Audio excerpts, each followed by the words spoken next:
안녕하세요. 이건희 목사입니다. 우리가 머리 대신 예수 그리스도의 몸된 교회로 그리스도의 장성한 분량에 이르기까지 잘 자라나야 된다고 했습니다. 성령께서 하나 되게 하신 것을 힘써 지켜야 한다고 했습니다. 그러면 이를 위해서 우리가 어떻게 살아가야 될지 에베소서를 계속 읽어나가면서 살펴보도록 하겠습니다. 오늘은 에베소서 4장 17절부터 5장 14절까지 읽어보겠습니다. 그러므로 내가 이것을 말하며 주 안에서 증거하노니 이제부터 너희는 이방인의 그 마음에 허망한 것으로 행함같이 행하지 말라. 그들의 총명이 어두워지고 그들 가운데 있는 무지함과 그들의 마음이 굳어짐으로 말미암아 하나님의 생명에서 떠나 있도다. 혈통적인 의미에서 이방인을 의미하는 것이 아니라 하나님으로부터 떠나 있고 하나님으로부터 단절되어 있다라는 의미에서 이방인을 이야기하는데, 그 이방인들은 하나님의 생명에서 하나님부터 단절되어 있고 하나님부터 떠나 있기 때문에 그 마음에 허망한 것으로 가득해서, 그러니까 하나님이 아닌 것을 하나님을 삼아서 나아간다는 겁니다. 그들 가운데 있는 무지함과 그들의 마음의 굳어짐, 아무리 길과 진리 대신 예수 그리스도의 복음을 전하고 하나님 나라를 전해도 그들은 이해할 수 없습니다. 그들이 옳다라고 생각하는 왜곡된 잘못된 진리 안에 머물러 있을 뿐입니다. 그들이 감각 없는 자가 되어 자신을 방탕에 방임하여 모든 돌아온 것을 욕심으로 행한다라고 얘기합니다. 하나님부터 떠나 있는 그들은 육체의 욕망대로 마음에 소원하는 대로 살아간다는 겁니다. 감각 없는 자가 된다는 것은 육체의 욕망과 마음이 원하는 것을 행하는 데 있어서 양심의 거리낌이 없이 거기까지 행한다는 겁니다. 그 불순종하고 범죄하는 것에 있어서 그 어떠한 거리낌이 없다는 겁니다. 그렇게 행하지 말라고 이야기합니다. 20절, 오직 너희는 그리스도를 그같이 배우지 아니하였다라고 얘기합니다. 우리의 정체성을 바르게 해야 됩니다. 우리가 옛사람에 속한 모습들이 있습니다. 죄성 때문에 그렇죠. 그래서 옛사람에 속한 것을 벗어버리고 새사람으로 옷 입으라고 얘기했습니다. 앞에서 이야기한 이제부터 너희는 행하지 말라고 했습니다. 그러한 모습들, 그러한 유혹들이 우리들의 마음과 삶에 떠오를 때마다 우리는 그것을 계속해서 끊임없이 벗어버리고 그리스도로 새롭게 옷 입어야 됩니다. 그리스도를 그렇게 배우지 않았기 때문에 그렇습니다.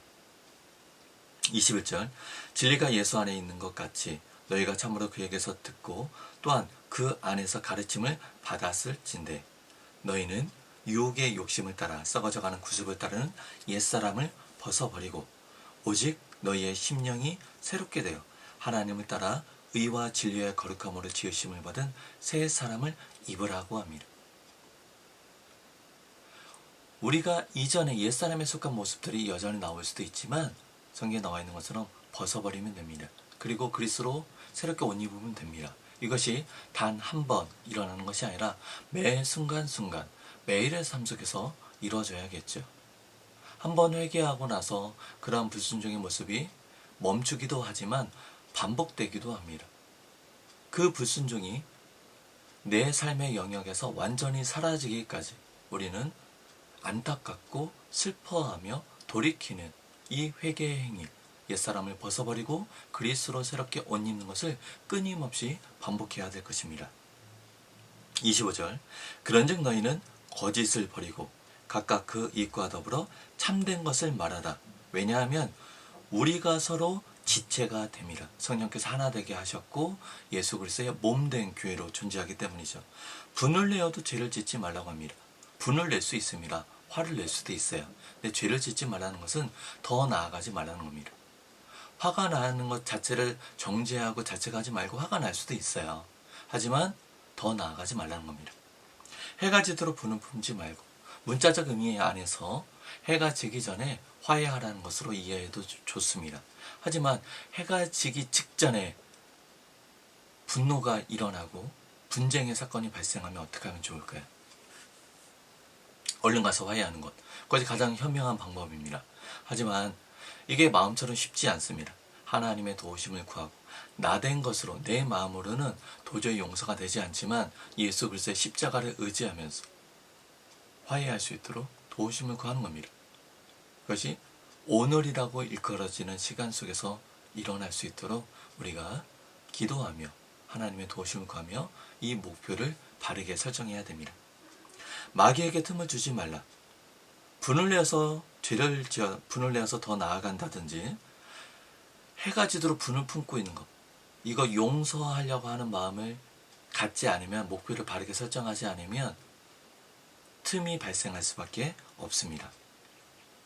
28절, 도둑질하는 자는 다시 도둑질하지 말고, 당연한 이야기죠. 돌이켜 가난한 자를 구제할 수 있도록 자기 손으로 수고하여 선한 일을 하라.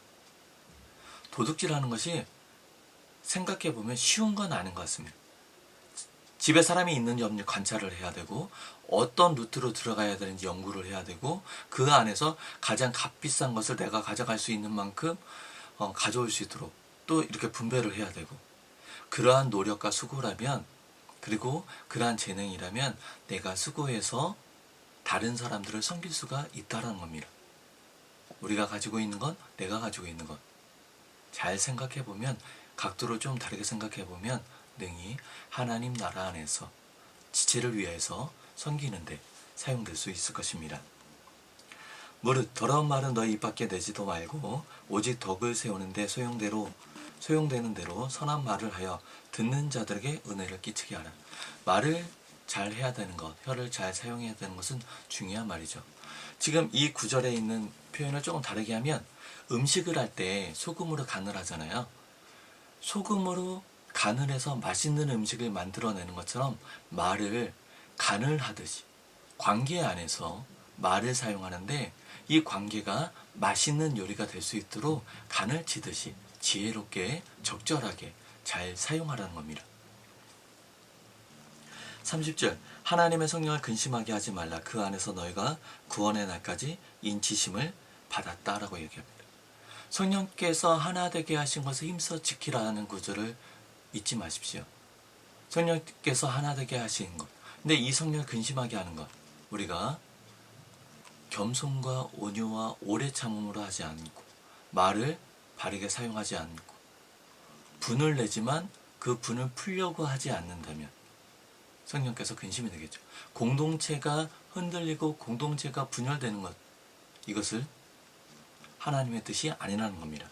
31절, 너희는 모든 악독과 노함과 분냄과 떠드는 것과 비방하는 것을 모든 악의와 함께 버리고 서로 친절하게 하며 불쌍히 여기며 서로 용서하기를 하나님의 그리스도 안에서 너희를 용서하신 것 같이 하라. 그러므로 사랑을 받는 자녀같이 너희는 하나님을 본받는 자가 되고, 그리스도께서 너희를 사랑하신 것 같이 너희도 사랑 가운데서 행하라.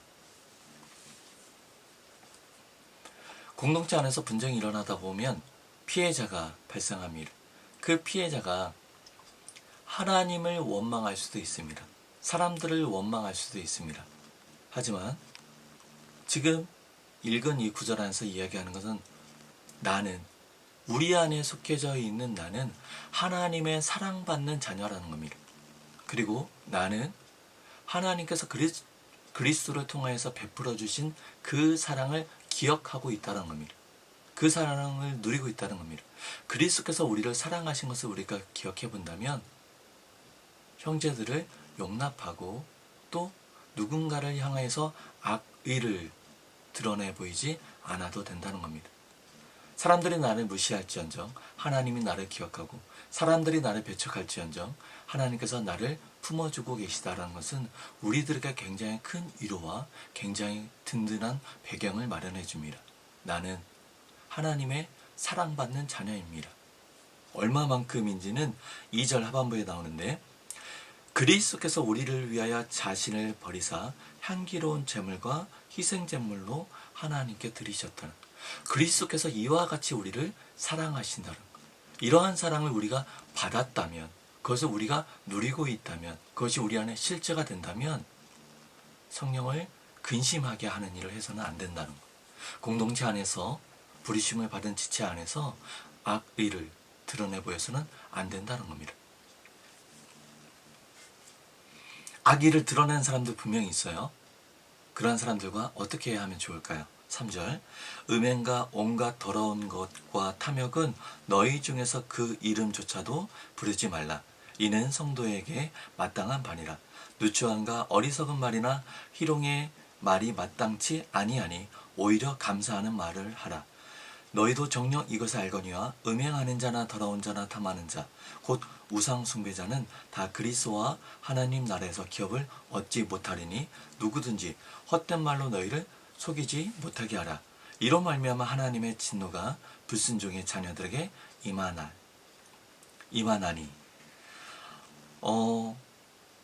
분명히 유혹하는 사람들이 있고요. 그렇게 하는 사람들이 있습니다. 우리가 옆에 있다 보면 비방하는 사람들에게 같이 휩쓸어서 맞아 이렇게 할 수 있습니다.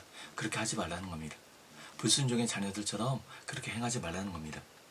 그리고 우상 숭배자라고 얘기하는데 하나님이 있어야 할 자리, 하나님의 말씀에 권위가 있어야 할 자리에 음욕과 탐욕과 비방이 자리 잡는다면 하나님께서 하지 말라고 했는데 거기에 대해서 불순종합니다. 다르게 얘기하면 하나님의 말씀에 그 권위가 있어야 할 자리에 다른 것이 있다는 거죠. 우상숭배입니다. 그러한 자들과 같이 어울리지 말라는 겁니다. 7절 그러므로 그들과 함께 하는 자가 되지 말라. 너희가 전에는 어두움이더니 이제는 주 안에서 빛이라. 빛의 자녀들처럼 행하라. 빛의 열매는 모든 착감과 의로움과 진실함에 있느니라.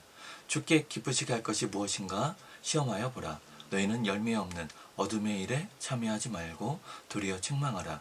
그들의 은밀히 행하는 것들은 말하기도 부끄러운 것들이라.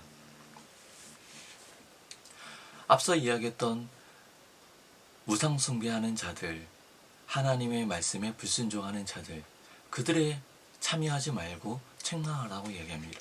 믿는 자들 안에서 그러한 모습을 갖추고 있는 사람들도 있죠. 우리는 그들에 대해서 책망해야 됩니다. 그런데 이 책망하는 것에 대하여서 조심해야 될 게 있는데 사랑 가운데서 안타까운 마음으로 해야 된다는 겁니다. 참 어려워요. 경멸의 눈빛이 아니라 저주의 몸짓이나 언행이 아니라 하나님의 백성으로 합당하지 못한 모습, 불순종의 자녀들이 가지고 있어야 할 모습을 가지고 있는 것에 대하여서 슬퍼하고 안타까운 마음으로, 그리고 그가 회개하고 돌아와서 함께 하나님의 언약을, 하나님의 약속을 기다리는 그 기대한 마음 속에서 책망해야 된다는 겁니다. 교회 안에 권징이 있죠. 교회의 거룩함을 잘 유지하기 위해서. 교회 안에 분쟁이 있으면 안 된다고 얘기했습니다. 분열이 일어나면 안 된다고 했습니다. 하나됨을 힘써 지켜야 된다고 했습니다. 그러나 그것이 교회의 거룩함을 깨거나 교회가 가지고 있는 진리가 왜곡되는 것을 수용하라는 것은 아닙니다. 그러한 것들에 대해서는 분명하게 대처를 해야겠죠. 교회의 거룩함을 지키기 위해서 우리는 권징이라는 제도를 사용합니다. 이 권징을 사용할 때 방금 이야기했던 안타까운 마음, 슬퍼하는 마음, 그리고 사랑하는 마음으로 시행되어야 한다는 겁니다. 어디서 감히 이런 하면서 내쫓는 모습과 모양이 우리 안에 있으면 안 된다는 겁니다. 우리가 다 같이 죄인이고 다 같이 죄인이었고 그리스도의 은혜를 입은 자로서 여전히 죄성 가운데 있고 옛사람을 벗어버려야 되는 모습을 여전히 가지고 있는 나와 우리로서는 그들에 대해서 책망할진대 그들이 사랑하는 마음으로 안타까운 마음으로 이루어져야 된다는 겁니다. 13절 책망받는 모든 것은 빛으로 말미암아 드러나나니 드러나는 것마다 빛이라. 그러므로 이르시기를 잠자는 자여 깨어서 죽은 자들 가운데서 일어나라. 그리스도께서 너에게 비추시리라 하셨느니라. 우리는 빛의 자녀입니다. 사랑받는 자녀입니다. 우리가 존재하는 그 존재만으로 우리 주변에 있는 사람들이 자신의 오염된 부분들, 자신의 죄악들을 깨달아야 된다는 겁니다. 양심의 거리낌이 있어야 된다는 겁니다.